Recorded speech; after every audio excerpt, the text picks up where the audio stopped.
Amen. Jamani, Bwana Yesu asifiwe. Ninawasalimu katika jina la Yesu. Ndio, ni siku nyingine tena Bwana ametusaidia kuweza kuweko hapa kwa ajili ya ibada. Ninaamini sote tunamshukuru Bwana na kumfurahia Bwana kwa neema hii. Amen. Tuna somo linalosema uhusiano wa safari ya wana wa Israeli na wokovu wa sasa tulio nao. Ndilo somo muhimu ambalo tunaliangalia, uhusiano wa safari ya wana wa Israeli kutoka Misri kwenda Kanaani na wokovu wa sasa tulio nao. Na Jumapili iliyopita tuliangalia utangulizi wa mambo kadha wa kadha, na nikukumbushe tu kwa uchache, alafu nikueleze kile ambacho tunakwenda kuendelea nacho kwa siku ya leo. Amen. Uhusiano wa safari ya wana wa Israeli na wokovu wa sasa. Utafahamu ya kwamba Mungu alijichagulia taifa moja duniani ambalo kupitia hilo aweze kulifanya kuwa mfano wa utakatifu, na zaidi ndani yake aweze kuzaliwa mkombozi wa ulimwengu ambaye tulimpata, anaitwa Yesu Kristo wa Nazareti aliye hai. Na safari hii ya wana wa Israeli haikuanza tu hivi hivi, bali ilianzia kule Misri ambako walikuwa wanatumikishwa katika utumwa mbalimbali, na zaidi wakifanya kazi ngumu ambazo ziliwaletea mateso, lakini kwa neema ya Mungu waliweza kustahimili na kuongezeka kila kunapoitwa leo. Tunapoitazama Misri ambayo ilikuwa inawatesa wana wa Israeli, tunaitazama kama Misri ya kiroho, tutesa hata sisi, ama inawatesa hata wengi ambao bado hawajamwamini Kristo hata sasa. Na nikakwambia ile Misri ya kimwili ambayo iliwatawala na kuwaumiza wana wa Israeli, kwa sasa tunaweza tukaisema ni mfumo wa dhambi na utumwa usiomjua Mungu ambao unawatesa watu ambao bado hawajamwamini Mungu. Ina maana kabla sisi hatujaamini tulikuwa Misri, na huko Misri tulitumikishwa na Farao ambaye kwa jina jingine tunaweza tukamsema sasa kuwa Shetani. Maana yule Farao wa nyakati hizo za Israeli ya zamani anasimama badala ya Farao wa sasa aliye Shetani. Bwana Yesu asifiwe. Na tukaangalia namna gani katika Yohana sura ya 8 mstari wa 31 hadi 35 Yesu anazungumza na wale Wayahudi waliomwamini ya kwamba ninyi mkikaa katika neno langu mtakuwa wanafunzi wangu kweli kweli, nanyi mtaifahamu kweli, nayo hiyo kweli itafanya nini? Itawaweka huru. Walishangaa sana ya kwamba wao ni wazao wa Ibrahim, lakini Yesu wa juzi, aliyezaliwa juzi, anakuja kuwaambia wao ni watumwa, hawako huru.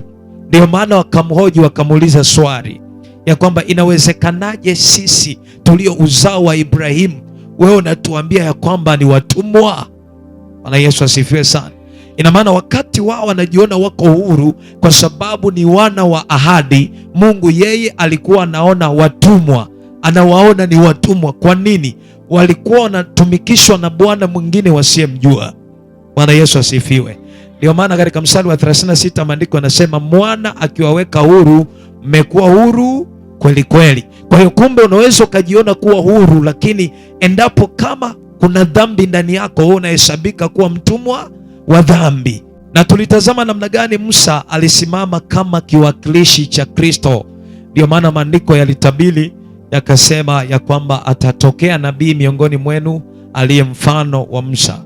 Bwana Yesu asifiwe sana. Ni mambo mengi sana yaliyotendeka, na hatimaye tunaona Musa anasimama kama mkombozi wa taifa la Israeli kuwatoa kule utumwani Misri, kama jinsi Yesu alivyofanyika ukombozi wa kututoa sisi kutoka Misri, ama maisha ya kidunia, ama maisha ya dhambi hivi leo. Kitu ambacho ninataka ukifahamu ni kwamba tunapoisoma Israeli na maandiko yake matakatifu na yale yaliyotendeka tangu zamani, michakato iliyokuwepo, safari yao ya kutoka kule Misri baada ya mtumishi wa Mungu Musa kutumiwa na Mungu kuwakomboa, ile safari ya kutoka Misri na namna Misri inavyowatumikisha ilisimama kuwakilisha safari ya wokovu tulio nayo hivi leo ya kuokolewa kutoka dhambini kwenda kwenye uzima wa milele.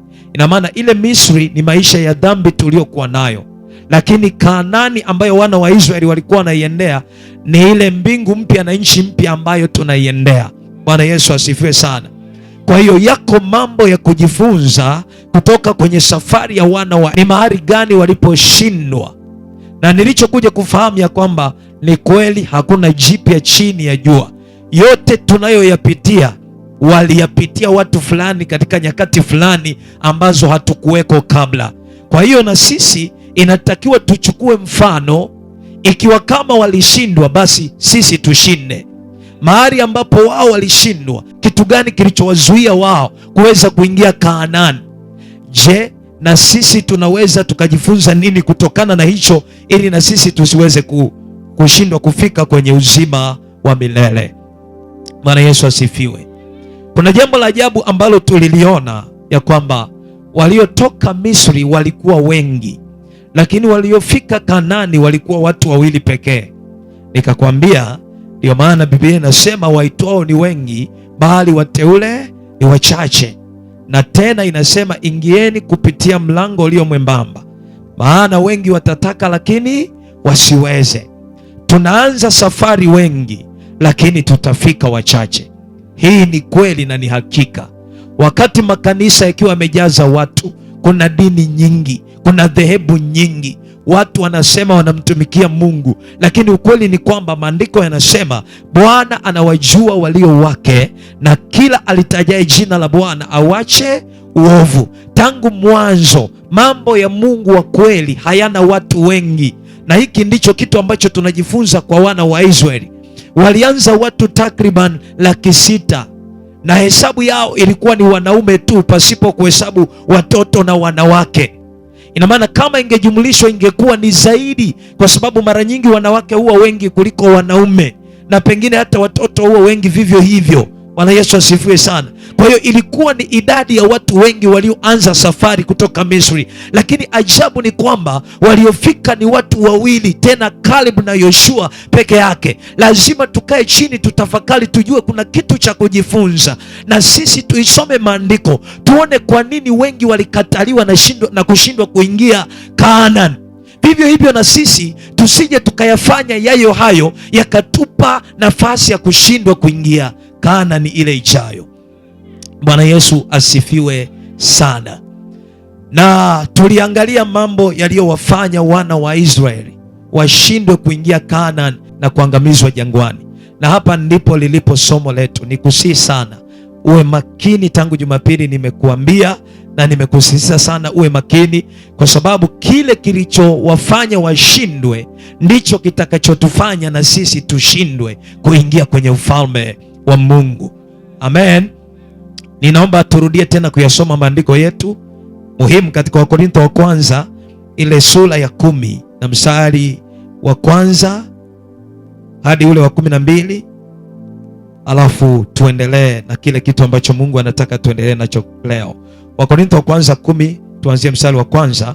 Kwa maana ndugu zangu, sipendi mkose kufahamu ya kuwa baba zetu walikuwa wote chini ya wingu, wote wakapita kati ya bahari, wote wakabatizwa wawe wa Musa katika wingu na katika bahari, wote wakala chakula kile kile cha roho, wote wakanywa kinywaji kile kile cha roho, kwa maana waliunywea mwamba wa roho uliowafuata, na mwamba ule ulikuwa ni Kristo. Lakini wengi sana katika wao Mungu hakupendezwa nao, maana waliangamizwa jangwani. Basi mambo hayo yalikuwa mifano kwetu, kusudi sisi tusiwe watu wa kutamani mabaya kama wale nao walivyotamani. Wala msiwe waabudu sanamu kama wengine wao walivyokuwa, kama ilivyoandikwa, watu waliketi kula na kunywa, kisha wakasimama wacheze. wala msifanye uasherati kama wengine wao walivyofanya, wakaanguka siku moja watu 23,000.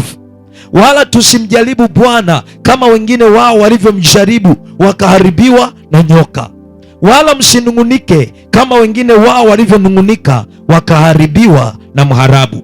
Basi mambo hayo yaliwapata wao kwa jinsi ya mifano, yakaandikwa ili kutuonya sisi tuliofikiriwa na miisho ya zamani.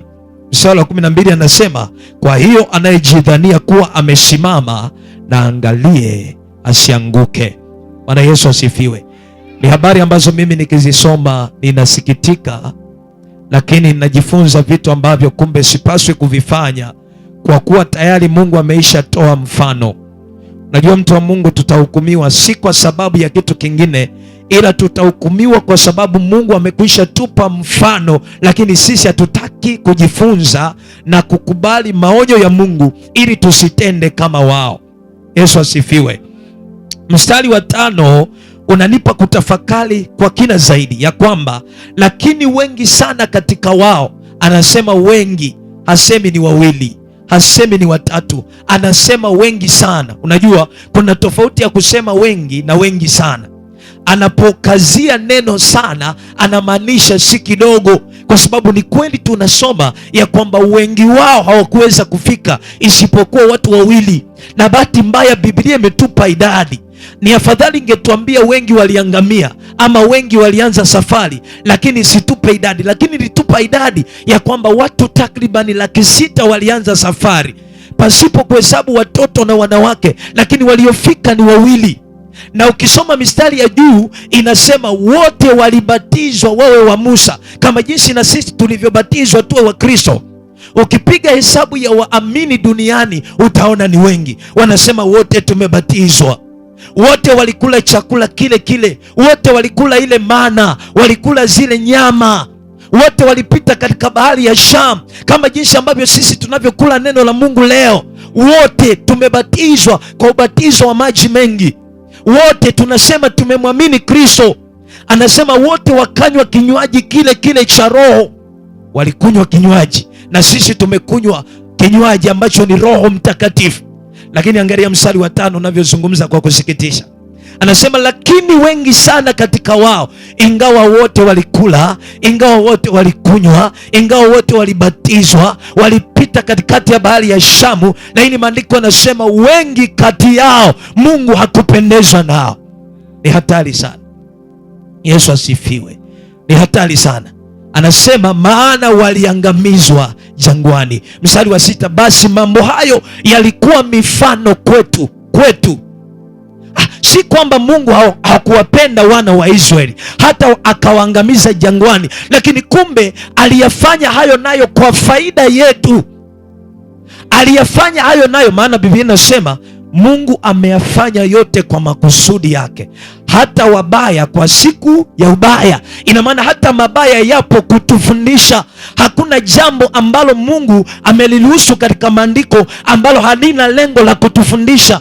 Ndio maana tunapinga watu wanaoipinga Biblia, wanaosema kuna maandiko fulani hayafanyi kazi. Ukweli ni kwamba ni kweli, kuna vitu hatutaviiga ama hatutavifuata, lakini kila andiko lenye pumzi ya Mungu ambalo Mungu amelipulizia pumzi yake akaliruhusu tuweze kulisoma, kuna kitu cha kutufundisha, kuna kitu cha kutuonya.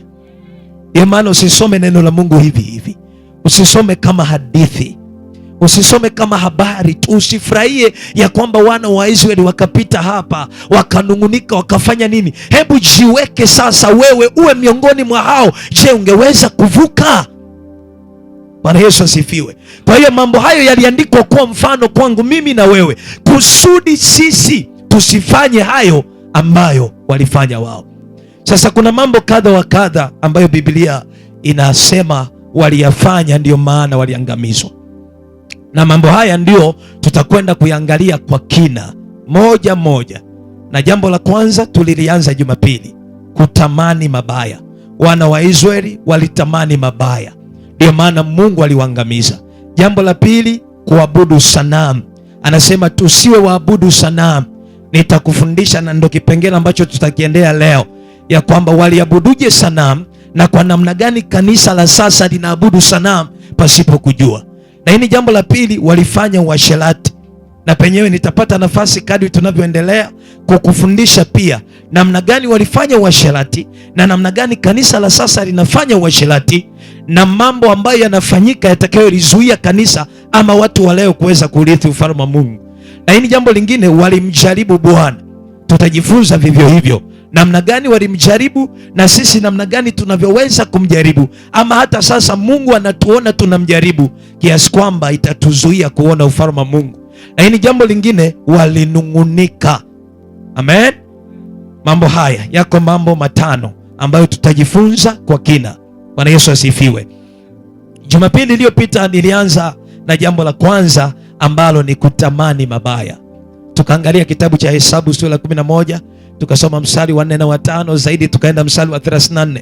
Tukaona namna gani wana wa Israeli walianza kukumbuka samaki wa Misri, wakaanza kukumbuka mboga za Misri, wakaanza kukumbuka vitunguu saumu na vitunguu vya Misri. Bwana Yesu asifiwe. Bwana Yesu asifiwe. Na sisi tukajifunza ya kwamba maana yake, kama wao walitamani yale mambo ya Misri, ina maana ya kwamba unaweza ukatoka Misri kimwili, lakini moyo wako haujatoka Misri. Kwa nini? Wana wa Israeli walifanikiwa kutoka Misri kimwili, wakatoka mbele ya Farao, lakini mioyo yao bado ilikuwa Misri. Na mfano huu tunauona pia hata kwa Lutu na mkewe, hasa mke wake. Tunaona namna gani mke wa Lutu, Biblia inasema walishikwa mkono, wakalazimishwa kutolewa Sodoma na Gomora, lakini mke wa Lutu akageuka nyuma, hatimaye akawa jiwe la chumvi. Kugeuka nyuma haimaanishi kuangalia kule unakotoka, la hasha. Ina maana ya kiroho zaidi, ya kwamba kuyakumbuka yale mabaya uliyokuwa unayatenda zamani kule Sodoma na Gomora, kuyatamani tena, kutamani mabaya yale ya kule, kutamani mabaya yale ya Misri. Mungu amekwisha tuokoa na dhambi. Sasa tunapokuwa ndani ya Yesu, mioyo yetu haipaswi tena kutamani ya zamani, kuyawaza ya zamani, kuyaangalia ya zamani. Tunapookolewa katika Kristo, wokovu wetu unatakiwa kupiga hatua kwenda mbele. Hakuna wokovu wa kupiga hatua mbili kwenda mbele ukarudi nyuma moja, la hasha. Hatuangalia nyuma, tunaangalia kule tunakokwenda. Bwana Yesu asifiwe. Ndio maana Mungu aliwaangamiza, kwa sababu alishangaa amewakomboa kutoka Misri, ametumia gharama, amemleta mwanaye Yesu Kristo aje afe kwa ajili yetu. Lakini anashangaa kanisa la sasa, mbona bado linatamani yale maisha ya zamani, yale maisha yale ambayo hayakuwa yanampendeza Bwana. Unajua, unaweza ukawa hapa lakini bado moyo wako uko Misri, bado unatamani Misri. Na hiki kitu kinamchukiza Mungu sana, kwa maana imeandikwa, hata imekuwa mtu amekuwa ndani ya Kristo, amekuwa kiumbe kipya. Anasema ya kale yamepita, ya Misri yamepita, maisha ya zamani yamepita, na sasa yamekuwa mapya. Ina maana kufikiri kwako kunakuwa kupya, kutazama kwako kunakuwa kupya, kuvaa kwako kunakuwa kupya, kuenenda kwako kunakuwa kupya. Maana Misri kuna namna tulikuwa tunavaa, kuna namna tulikuwa tunaongea, kuna namna tulikuwa tunawaza, kuna namna tulikuwa tunasema, lakini sasa tumekuwa ndani ya Kristo. Ile Misri ya zamani imebaki historia, lakini sasa tumekuwa wapya. Wokovu ni kuwa wapya. Wokovu sio kutamani yale mambo ya zamani. Ndio maana mimi ninapiga vita sana yeyote anayesema ameacha kujipamba, anayesema amevaa suti, lakini bado anapokaa peke yake anawaza mawazo mabaya, bado amekaa peke yako ananung'unika, yani yeye anatazama madhaifu tu, lakini bado ni mbea, bado ni msengenyaji. Yesu anapotuokoa, anatuokoa ndani na nje, anatutakasa ndani, maana anajua ndani ni chanzo cha uovu. Kwa hiyo anaondoa ule moyo wa kutamani, halafu anaweka moyo wa kumtamani yeye peke yake. Hatutamani tena Misri, tunamtamani Bwana. Ndio maana maandiko yanasema, heri wenye njaa na kiu ya haki, heri wenye njaa na neno la Mungu, heri wenye njaa na maombi. Bwana Yesu asifiwe. Tuna watu wengi makanisani ambao wameacha kushabikia mipira, lakini ukweli ni kwamba Mungu anapowatazama wanashabikia mpira. Kwa nini? Ingawa wamefanikiwa kuwa kanisani, hawaendi kuangalia mipira kibandaumiza, lakini bado wanatamani. Wanaposikia Simba imeshinda wanafurahi, wanapotembea senta wanajipitisha kusikia hivi tumeshinda au hatujashinda. Ingawa mchungaji yake anajua kwamba ameacha, lakini moyo wake bado haujatoka huko. Bwana Yesu asifiwe sana. Ina maana sisi Mungu anatuhesabu kwamba bado tunatamani mabaya, hatujatoka Misri. Kutoka Misri hatutoki kimwili, tunatoka kimwili na kiroho. Mtu anaposema ameacha kujipamba, ameacha kusuka, ina maana ikitokea akapita mwanamke amesuka akamtamani, ina maana hajatoka bado Misri. Bwana Yesu atusaidie. Kwa hiyo unaweza ukatoka Misri kimwili, lakini moyo wako bado uko Misri. Hichi kitu kinamchukiza sana Bwana. Maandiko yanasema katika Luka 9:62 ya kwamba mtu atiae mkono wake kulima hapaswi kugeuka geuka na kuangalia kule anakolima. Mkulima bora ni yule anayeshika jembe na kuangalia tu kule anakolima. Inapofika saa 6 anasema Mungu asante kwa hiki nilicholima. Lakini mkulima anayelima alafu anaangalia nimelima sana, analima anageuka anashika kiuno, nimelima sana, huyu sio mkulima bora. Bwana Yesu asifiwe. Ndugu zangu, tusitamani mabaya. Kama kuna namna yoyote ndani yako bado unakumbuka maisha ya Misri, muombe sana Bwana akupe neema ya kumtamani yeye peke yake. Bwana Yesu asifiwe sana. Ndugu zangu, imeandikwa sisi Mungu ametuhamisha, ametutoa katika ufalme wa giza, ametuingiza katika ufalme wa mwana wa pendo lake. Katika ufalme wa Mungu kuna mtindo mpya wa maisha. Tulipokuwa katika ufalme wa Shetani, kuna mtindo fulani wa maisha ya kidunia tuliokuwa tunafuata, lakini sasa tumehamishwa, na tunapohama tunaacha yote huko, tunaenda kubeba ya Yesu. Ndio maana maandiko yanasema njoni kwangu ninyi msumbukao na wenye kulemewa na mizigo, nami nitawapumzisha. Ina maana tunapomwendea Yesu anatutua ile mizigo ya Misri, anaibeba yeye, halafu anatubebesha mzigo wake wa utakatifu, mzigo wake wa haki yake na kumcha yeye. Hatubebi tena mizigo, hatubebi tena chuki, hatubebi tena rushwa, hatusengenyi kidogo, hatusemi kuna uongo mkubwa na udogo. Hayo yote tumeacha kule, maana Yesu alipokufa msalabani alibeba mizigo yetu. Ndio maana maandiko yanasema njia ile ni nyembamba, kwa sababu haikubali mzigo, haikubali chuki kidogo, haikubali uongo kidogo, haikubali ulevi kidogo, haikubali dhambi iliyofichwa, hata mawazo mabaya inayajua. Yaani utakapofika kwenye mlango ule utasikaniwa kama kompyuta inavyosikani. Doa la namna yoyote likionekana ndani yako, basi hauwezi kuingia ile Kanaani. Ndugu zangu, na tufanye bidii sana kushughulika na wale mbweha wadogo wadogo ambao bado wako ndani yetu. Na mara zote nimekuwa nikisema hatupaswi kujihesabia haki kwa namna yoyote, bali tunatakiwa kunyenyekea na kuonekana kana kwamba ndio tunaanza safari, hatujafika kule tunakokwenda. Maana yako mengi bado yanatusumbua, bado kuna vita ndani, bado kuna mambo mengi, bado kuna uzembe wa kumtumikia Mungu, bado kuna uvivu wa kuomba, bado tunapoenda wakati wa neno watu wanasinzia. Hiyo nayo ni mizigo ambayo haiwezi kaingia kule. Bwana Yesu asifiwe. Unaelewa mtu wa Mungu? Kutamani mabaya, siwe kama wana wa Israeli wanaotamani maisha ya kule, wanaotaka kuifuatisha kawaida ya ulimwengu kule Misri, wanaotaka kuzifuatisha tamaa za mwili. Hayo yote tuachane nayo. Ndio maana maandiko yanasema tutafute kwanza ufalme wa Mungu na haki yake, na haya yote tutafanya nini? Amen. Amen. Nilikuwa nakukumbusha safari yetu tuliyokuwa nayo Jumapili iliyopita kwa habari ya neno hilo, na sasa ninaomba tuendelee na jambo la pili.